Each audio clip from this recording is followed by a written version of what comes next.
When you really break it down, the craziest plot twist for the entire Scream franchise could have happened at the end of 1996. We just don't know it yet.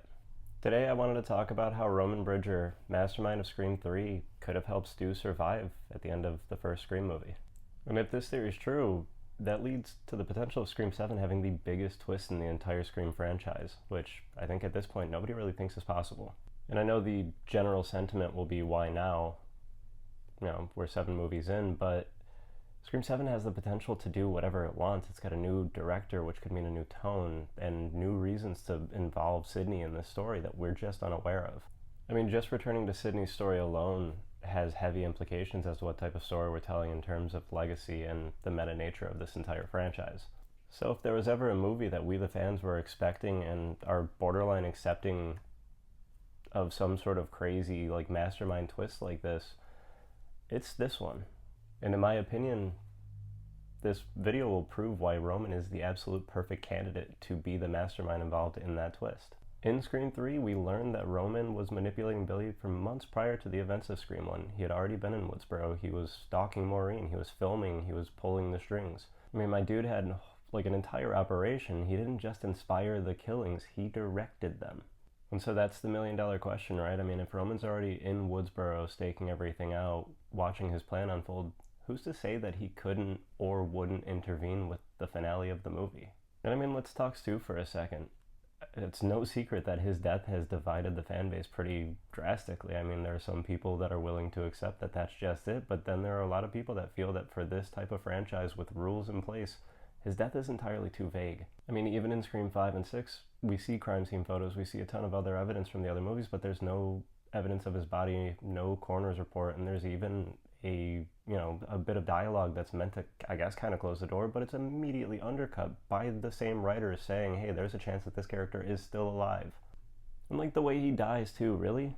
That's it?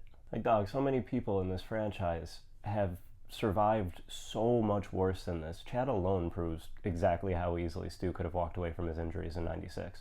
And when you factor all of that in, it kind of makes it feel like his death was left open intentionally, which it was. We know very well that Scream 3's original script had a whole plot that Stu was the mastermind pulling the strings.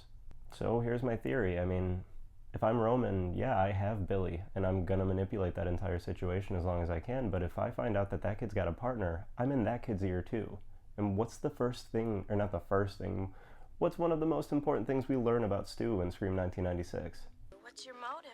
Billy's got one, the police are on their way. What are you gonna tell them? Peer pressure. And I mean, if you really think about the state of things at the end of Scream, between all of the victims and survivors that are all present and accounted for at the Macher house, between what? Stu, Billy, Randy, Sidney's got some blood in there, Kenny the cameraman's got some blood in there, Dewey, Gale, there's so much going on. Who's to say that while emergency services are kind of buttoning up the crime scene, as they're dealing with things on the front end of the house, Roman's not sneaking in the back door? I mean, hell, he said it best himself. Roman Bridger, director. And brother. The dude knew how to stage things and fake things. In Scream 3, he fakes his own death for, a short bit of the runtime. And I get that that's not the same thing. It's a little disproportionate, but, that was him working on the fly. Imagine what he could do if he was planning for months. And Stu surviving would give Roman leverage over him, and quite honestly, I think where we're at in this franchise, we could stand to find out that there was a little bit more going on behind the scenes than we were initially told, because there are some loose ends that really do need to be buttoned up. And I can hear you guys now. Why no mention? I mean, if I'm Roman, I'm not gonna let that secret out. I'm not gonna tell anybody that I kept, a wanted murderer alive and then aided and abetted. I'm not gonna do that. It's definitely not going to help my film career. And I mean, think about it. Roman is the master of misdirection. That's kind of his bread and butter. So keeping Stu alive would kind of be, in a way, his ultimate director's cut. And the way that I ultimately then view that is that if Stu does turn out to be alive in real time in Scream 7, I don't think that hurts the canon as we know it. I think when you consider Roman's, portion of the story here, it kind of brings things full circle and completes the picture. And Roman saving Stu isn't just a compelling twist, it justifies this story going back to Sidney, because at this point, how do you keep surviving these attacks, why are you always under attack? That's crazy. But if you do it this way, there's a symmetry. We can kind of go back and see the years that Stu has, been kind of in isolation. We can hear at least his side of the story. And again, I think that lends a nice symmetry and buttons things up in a way that we wouldn't really expect. And all of it feels earned because it's just unfinished business at that point from 1996. I mean, imagine, if you will, in the trailer we have that little bit of dialogue. You sure know a lot about me for an asshole hiding behind a voice changer. I'm not hiding anymore. Not this time. What if right after that the modulator turns off and we hear Matthew's voice, but it's not AI in the same way that it will be with like Dewey? What if ultimately that is just that it's that easy? We get something of a reveal pretty early in the movie. Or it is AI, and then we hear the same tone with Dewey and with Roman and with whoever else they've decided to bring back for this movie, but it all culminates in the end us finding out that Stu is in fact alive. And not only has he been alive the entire time, but he's been pulling a lot of the strings from behind the curtain. I think in a franchise that likes to talk about legacy sequels and legacy as a concept, this would be the perfect legacy sequel if you utilize a twist like this.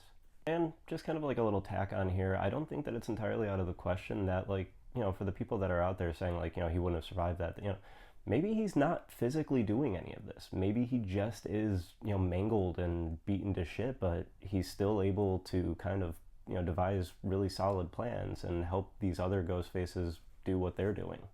Like we always say, this is a discussion and we want to hear your thoughts on all of this. Could Roman be the answer to Stu's survival? Would a twist like this ruin this franchise for you? Do you have your own Scream 7 theories? If so, please share them down below. If you like Scream content, please feel free to hit that subscribe button. That way you don't miss when we drop more content like this, because we sure as shit are ramping up right now. Scream 7 is right around the corner and we are about to get a ton of marketing material, so stick with us. Thank you.